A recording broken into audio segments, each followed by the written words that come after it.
ازيكم يا بنات؟ معاكم آية. النهارده انا حابه اكلمكم عن ازاله الشعر عن طريق الشيفنج.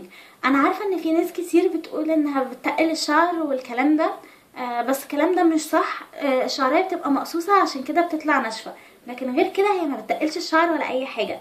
وطبعا الطريقه دي ما تستخدميهاش دايما، احسن حاجه تستخدميها لما تكوني مستعجله.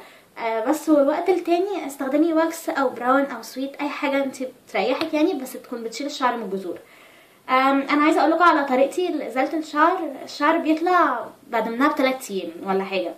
اول حاجه بعملها ان انا باخد الشاور بتاعي عادي بالشاور جل، وبعدين بعمل سكراب لجسمي باي نوع موجود، بس بلاش ملح الحليب وانتي هتعملي شيفنج، عشان يعني بحسه بيلتهب البشره بعد منه. يعني احسن حاجه استخدمي اي نوع موجود تاني عندك. وبعدين بشطف جسمي، بحط عليه الصابون المغربي. انا عندي الصابون ده من لورا الشام، حلو قوي. عشان انا ما بشتريش شيفنج كريم، فبستخدم الصابون ده بداله. وطبعا كلنا عارفين فوائد الصابون المغربي. ولو ما عندكيش ممكن تستخدمي صابون دوف، هيبقى حلو قوي. انا الصابون ده تقريبا بتاع 30 جنيه 35 جنيه، مش فاكره الصراحه بالظبط، كنت شاريه من معرض من فتره يعني.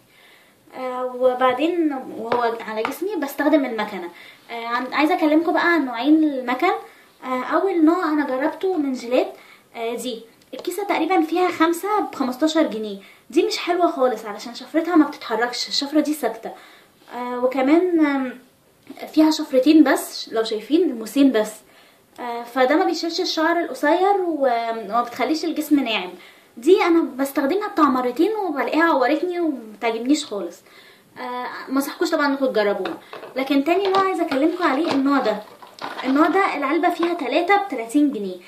دي بقى حلوه جدا، لان الراس بتاعتها متحركه زي ما هوريكم دلوقتي. اهي الراس بتاعتها بتتحرك، فدي طبعا مش هتعورك وهتسهل عليك الاستخدام جدا. ودي فيها 3 شفرات، بصوا الامواس 3، وهنا كريم وهنا كريم. فدي حلوه جدا. دي بستخدمها كمان حوالي 5 مرات وبتكون ما باظتش. يعني دي انصحكم انكم تجربوها، لكن ما تجيبوش التانية خالص. وبعدين بشطف جسمي واحط عليه اي لوشن. انا بحب اللوشن ده من ايفون، او بحب كمان الكريم ده من ايفون ده.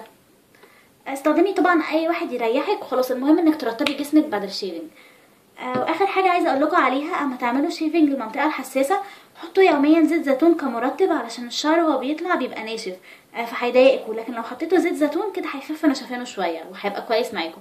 طبعا ممكن تحطوا كمان على بقيه الجسم كله، طبعا هيبقى كويس. انا كده خلصت الفيديو، اتمنى ان انا اكون فدتكم. ما تنسوش تعملونا فولو على انستجرام وصفحتنا على الفيسبوك. ولو عندكم اي كومنت اسالوني تحت، او خشوا على صفحتي على الفيسبوك اسالوني. اشوفكم في فيديو جديد، مع السلامه.